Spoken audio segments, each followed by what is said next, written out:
সুতরাং এমনই একটি বরকতপূর্ণ মাস, যে মাসে আল্লাহ রাব্বুল আলামিন পবিত্র কালামুল্লাহ শরীফ মানুষের হেদায়েতের মূর্ত প্রতীক হিসেবে আল্লাহ পাক অবতীর্ণ করেছেন।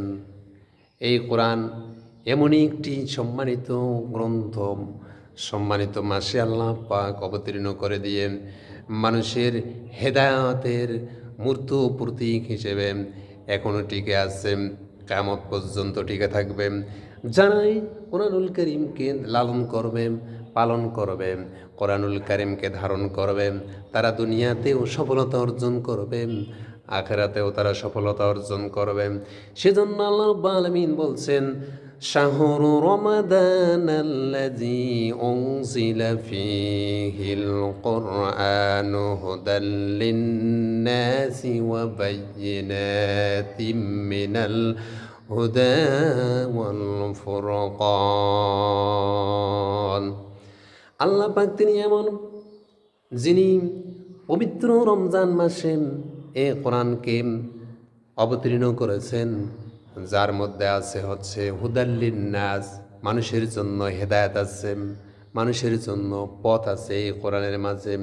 এই কোরআনকে যারা অনুসরণ করবে, কোরআন অনুযায়ী যাদের জীবন গঠন করবে, এই রোজা মাসের প্রশিক্ষণের মাধ্যমে কোরআনকে যারা ধারণ করবে, তারা দুনিয়াতেও সফলতা পাবে, আখিরাতেও তারা পাবে জান্নাত। শুধু তাই নয়, এই কোরআনুল কারীম এমনই একটি গ্রন্থ, এমনই একটি কিতাব, যে কিতাবের মাধ্যমে মানুষ তার অনুসরণ অনুকরণ করার মাধ্যমে দুনিয়াতে সে সব দিক থেকে সফলতা পাবে, আখিরাতে তার বিনিময়ে পাবে জান্নাত। এজন্য রাসূল সাল্লাল্লাহু আলাইহি ওয়াসাল্লাম তার পবিত্র তার বাণীতে উল্লেখ করেছেন, রাসূল পাক সাল্লাল্লাহু আলাইহি ওয়াসাল্লাম উল্লেখ করেছেন, আন আব্দুল্লাহ ইবনে ওমর রাদিয়াল্লাহু তাআলা আনহু قال رسول الله صلى الله عليه وسلم, রাসূল সাল্লাল্লাহু আলাইহি ওয়াসাল্লাম বলেন, আসিয়ামু ওয়াল কুরআনু ইয়াশফাউ লিআবদিন, কোরআন এবং সিয়াম এই দুইটি জিনিস মানুষের জন্য সুপারিশ করবে কঠিন কিয়ামতের দিন, যেদিন মানুষ বিপদগ্রস্ত হয়ে যাবে, যেদিন কোনো উপায় থাকবে না, মানুষ অসহায় হয়ে যাবে। এমন অবস্থায় মানুষের পাশে এসে কোরআন আর সিয়াম রোজা দাঁড়িয়ে যাবে। সিয়াম বলবে, ইয়া রব, আয় রব, ও আমার প্রতিপালক, আমি আপনার এই বান্দাকে, রোজা পালনকারী এই বান্দাকে সমস্ত ধরনের খারাপ কাজ থেকে, শাহওয়াত থেকে, সমস্ত ধরনের হালাল খাদ্য গ্রহণ করার থেকে তাকে আমি বিরত রেখেছি। অথচ দিনের বেলায় তার সম্মুখে অনেক খাবার ছিল, সে খায় নাই। আপনাকে একমাত্র ভয় করে সে সমস্ত ধরনের শাহওয়াত থেকে, সমস্ত ধরনের খাবার থেকে বিরত ছিল। অতএব তার জন্য আমার সুপারিশ গ্রহণ করুন।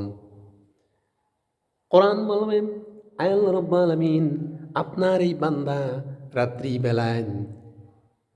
রাত্রি জাগরণ করে করে আপনার কোরআনকে তেলাওয়াত করেছিল, কোরআন অনুযায়ী জীবন গঠন করেছিল, কোরআন অনুযায়ী চলেছিল, কোরআন তেলাওয়াত করেছিল।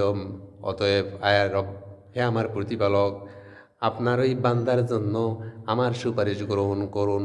কোরআন আল্লাহ রাব্বুল আলামিনের বাণী, কোরআন যদি এভাবে ওই ব্যক্তির জন্য সুপারিশ করে, আল্লাহ পাকের বিধান হচ্ছে সিয়াম, এই সিয়াম যদি সেদিন, এই রোজা যদি সেদিন ওই বান্দার পক্ষে সুপারিশ করে, আল্লাহ রাব্বুল আলামিনের হাবিব বলেন, ফায়াশফাআন, সেদিন ওই বান্দার জন্য সিয়াম আর কোরআনের সুপারিশ আল্লাহ রাব্বুল আলামিন গ্রহণ করবেন। সুবহানাল্লাহ।